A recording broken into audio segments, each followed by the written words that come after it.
Paz do Senhor, meus irmãos.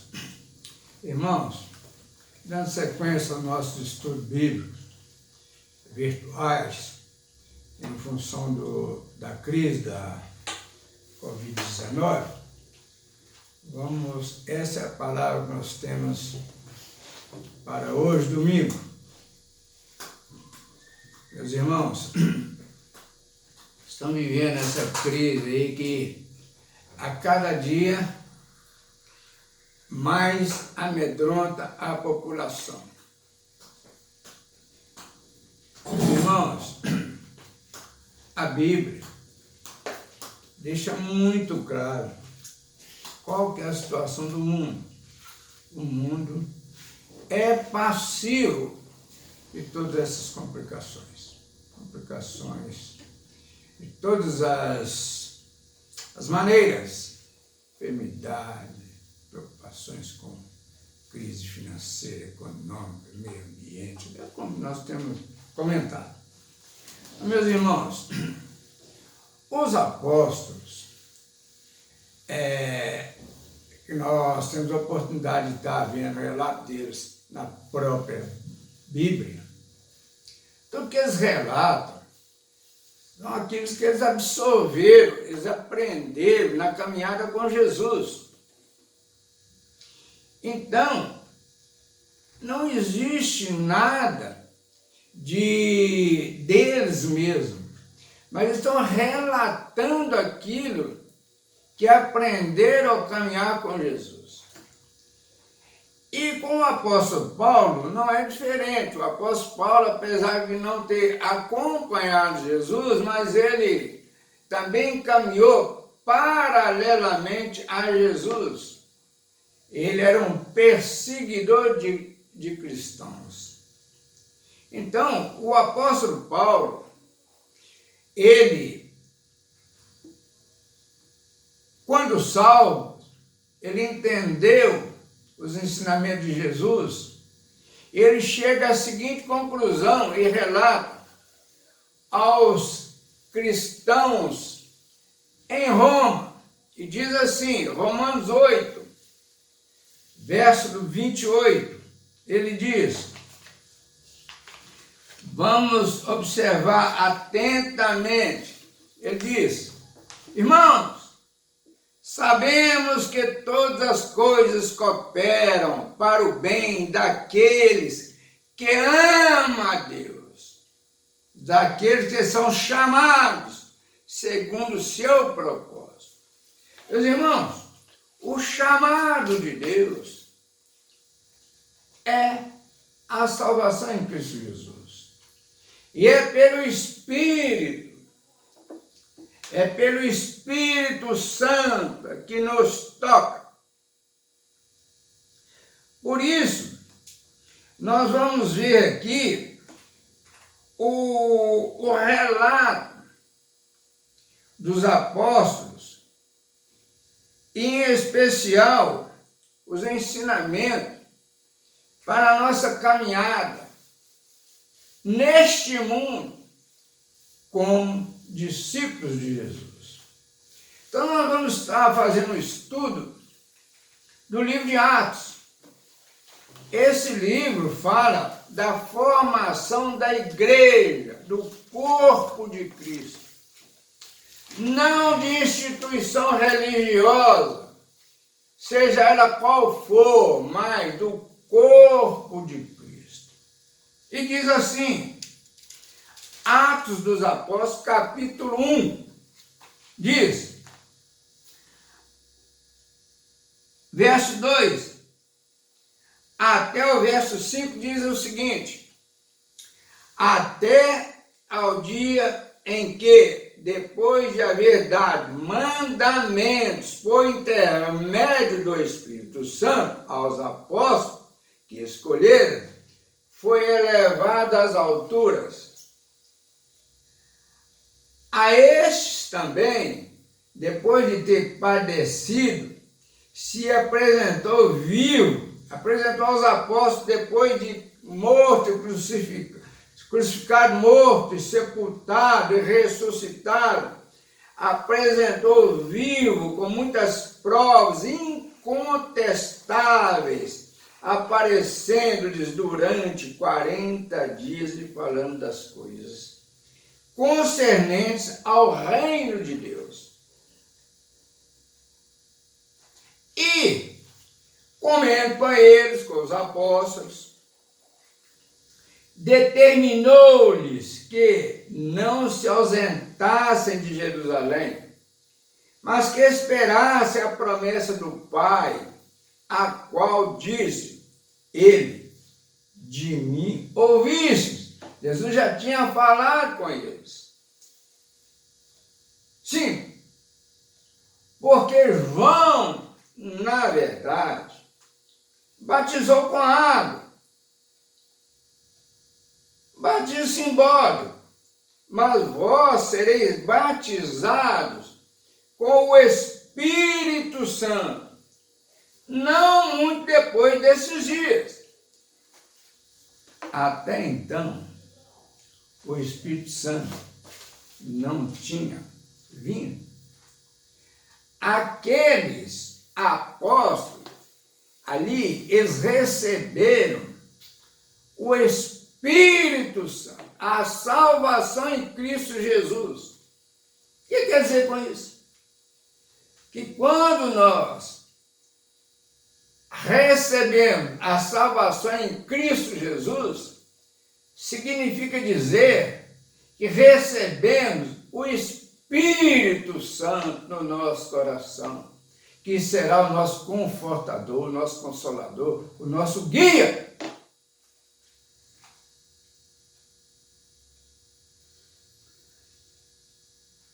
A partir do verso 6, nós vamos analisar e avaliar a ascensão de Jesus. Diz assim, verso 6, então os que estavam reunidos lhe perguntaram os apóstolos, perguntaram a Jesus: Senhor, será este o tempo em que restaura o reino a Israel?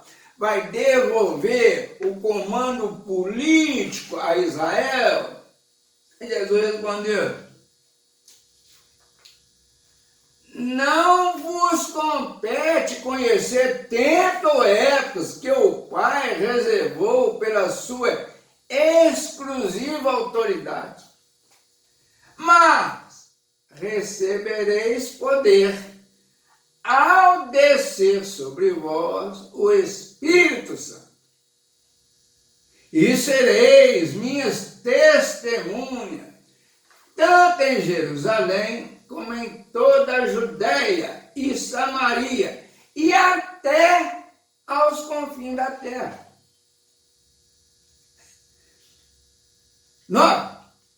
Dita essas palavras, foi Jesus elevado às alturas, à vista deles, que estavam ali assistindo. E uma nuvem o encobriu dos seus olhos. De repente, a nuvem encobriu dos seus olhos, não viram. E estando eles com os olhos fitos no céu, enquanto Jesus subia, eis que 2 varões vestidos de branco se puseram ao lado deles.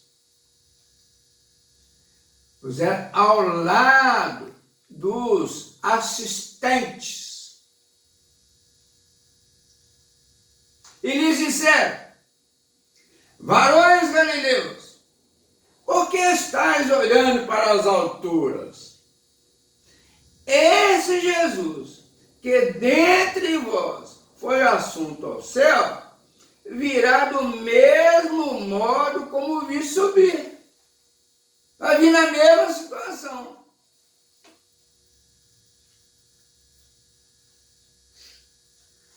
A partir do verso 12, nós vamos ver a situação dos discípulos de Jesus, dos discípulos em Jerusalém.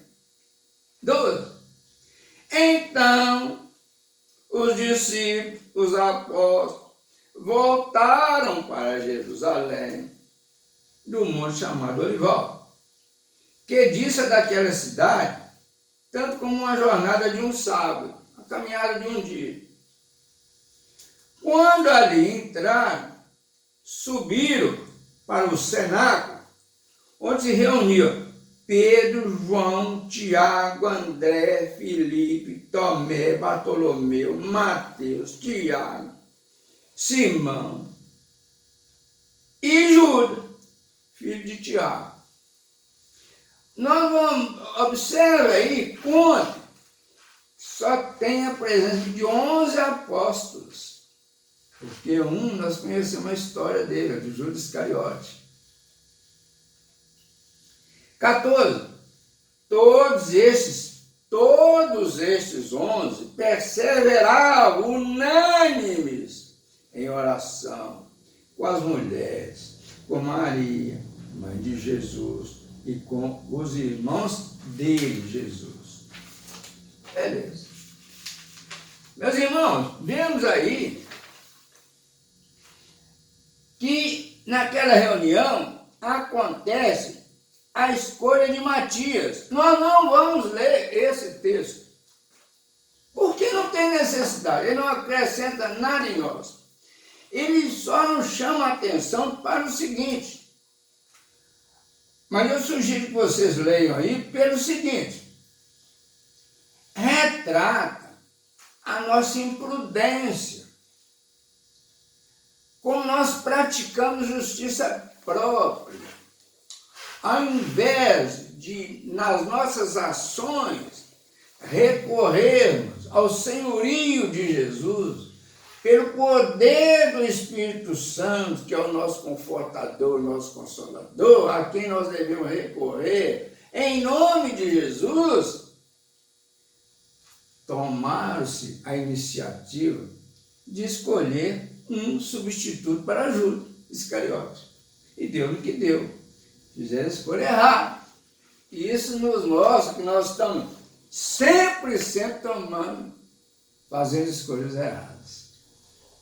Nós precisamos de entender que nós somos, como discípulos de Jesus, totalmente dependentes dele em todas as áreas da nossa vida. Meus irmãos, muito interessante a gente observar. Porque nós, os ditos crentes, nós somos muito juízes. Tomamos decisão daqui, dali, e criamos isso, criamos isso. Não existe nada disso, não. Ao nosso compromisso espiritual é com Jesus, é pelo Espírito. Nós vamos entrar aqui no capítulo 2, vamos observar a respeito da descida do Espírito Santo. Vamos entender isso. Aí diz assim: ao cumprir-se o dia de Pentecostes, estavam todos reunidos no mesmo lugar. De repente, veio do céu um som, como de um vento impetuoso, e encheu toda a casa onde estavam assentados. E apareceram, distribuídas entre eles, línguas como de fogo, e pousou uma sobre cada um deles. Todos ficaram cheios do Espírito Santo e passaram a falar em outras línguas, segundo o Espírito lhes concedia que falassem.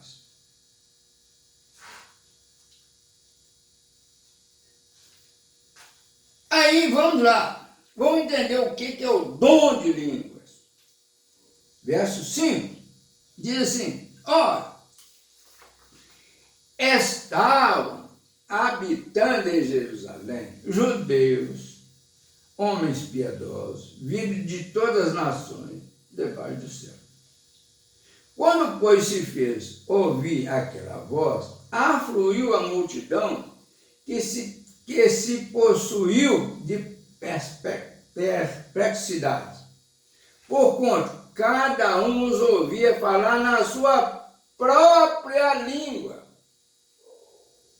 Estavam, pois, atônitos e se admiravam, dizendo: vede, não são porventura os galileus todos esses que aí estão falando?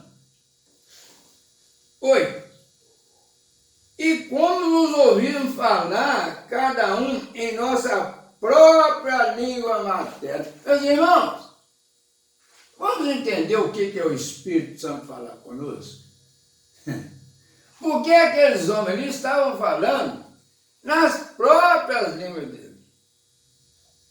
Mas eles, os demais que estavam ali, estavam ouvindo na voz dos ouvintes. Isso é que nós vamos entender o que é o Espírito Santo, Deus falar com a gente. Deus não fala com voz audível. Deus fala pelo Espírito Santo. Ele fala de uma maneira especial. Uma maneira que não deixa dúvida. Se existe dúvida, não é voz de Deus.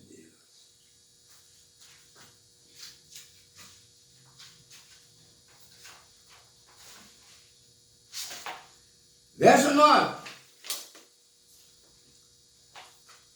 Somos pardos, medos, elemitas e os naturais da Mesopotâmia, Judéia, Capadócia, Ponto e Ásia, da Frígia, da Panfilha, do Egito e das regiões da Líbia, nas imediações de Cirene e romanos que aqui residem. Tanto judeus como prosélitos, cretenses e arábios, como os ouvindo falar em nossas próprias línguas as grandezas de Deus, todos atônitos e perplexos interpelavam uns aos outros. O que quer dizer isso? Outros, porém, zombando, diziam: estão embriagados.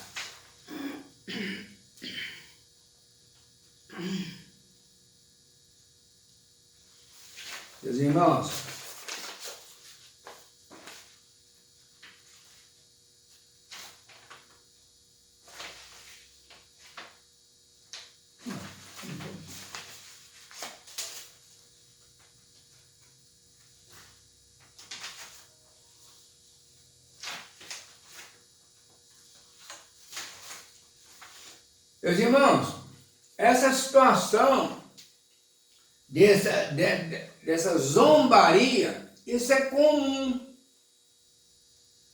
São os incrédulos, aqueles que não estão salvos, que não foram lavados pelo sangue do Cordeiro, aqueles que não são, não têm o coração como moradia do Espírito Santo, vivem nas trevas, na cegueira. Esses que andam zombando e não acreditando e dando várias noções e interpretações a respeito dos ensinamentos bíblicos. O ensinamento bíblico nos diz, muito interessante, diz o seguinte: conforme eu disse, tudo que nós estamos lendo aqui é o que os apóstolos entenderam, perceberam e nos relatam. Em 1 Timóteo, no capítulo 1, no verso 12 ao 17, nos diz o seguinte: a graça e a sua eficácia na experiência do apóstolo Paulo. Qual a experiência de vida do apóstolo Paulo? Ele diz, lá no verso 15, ele diz assim: fiel é a palavra e digna de toda aceitação. Se nós observarmos no livro de Atos, no capítulo 2, no verso 8, observemos o dom de língua, e diz, capítulo 2, verso 8. E como os ouvimos falar, cada um em nossas próprias línguas maternas? Pelo Espírito. Por isso que Paulo diz que fiel é a palavra, e digo de toda aceitação. Porque a palavra bíblica é palavra de fé. Palavra de fé. A Bíblia não tem engano. Pode existir Bíblia impressa enganosamente, mas a palavra da Bíblia, ela é genuína. E não tem como dúvida dos ensinamentos da Bíblia. Porque uma coisa é com a outra. Mas no texto que eu me refiro, o capítulo 1 de 1 Timóteo, verso 2 a 17, diz assim, ao Paulo dizendo, declarando, retratando a situação dele em particular. Ele diz, sou grato para com aquele que me fortaleceu, Cristo Jesus, nosso Senhor, que me considerou fiel, designando-me para o ministério. A mim, que noutro tempo era blasfemo, e perseguidor, e insolente, mas obtive misericórdia, pois o fiz na ignorância, na incredulidade. 14. Transbordou, porém, a graça de nosso Senhor, a bondade, o amor de Jesus, com a fé e o amor que há em Cristo Jesus. Fiel é a palavra e digna de toda aceitação. Pode aceitar a palavra que ela diga. Que Cristo Jesus veio ao mundo para salvar os pecadores, dos quais eu sou o principal. Mas, por essa mesma razão, me foi concedida misericórdia, para que em mim, o principal, evidenciasse Jesus Cristo, a sua completa longanimidade, e servisse eu de modelo a quantos onde crer nele para a vida eterna. Meu irmão, sabe o que ele está dizendo aqui? Que nós somos salvos para ser o testemunho de Cristo. Nós temos que ser testemunho vivo da presença de Cristo, da veracidade de Cristo. Não precisa nem falar. Nós temos que ter uma postura de cristão, desarmado, o espírito desarmado, espírito perdoador, espírito de amor, espírito de concórdia, de respeito às autoridades, sem ganância, sem egoísmo. Mas, como assim? É a nossa caminhada. É a nossa caminhada. Se nós observarmos todos os apóstolos, sem exceção, foram vacilões. Como todos nós somos vacilões. Mas nós caminhar com Jesus, o alimento na palavra, vai nos transformando, nos dando a oportunidade de dar o testemunho. Calado, fique calado. Pare de invocar com as pessoas. Pare de querer fazer justiça própria. Sem isso. Porque o verso 17, que eu vou encerrar com ele, diz o seguinte: assim, ao Rei eterno, imortal, invisível, Deus único, honra e glória pelos séculos dos séculos. Amém. Fica essa palavra para nossa reflexão.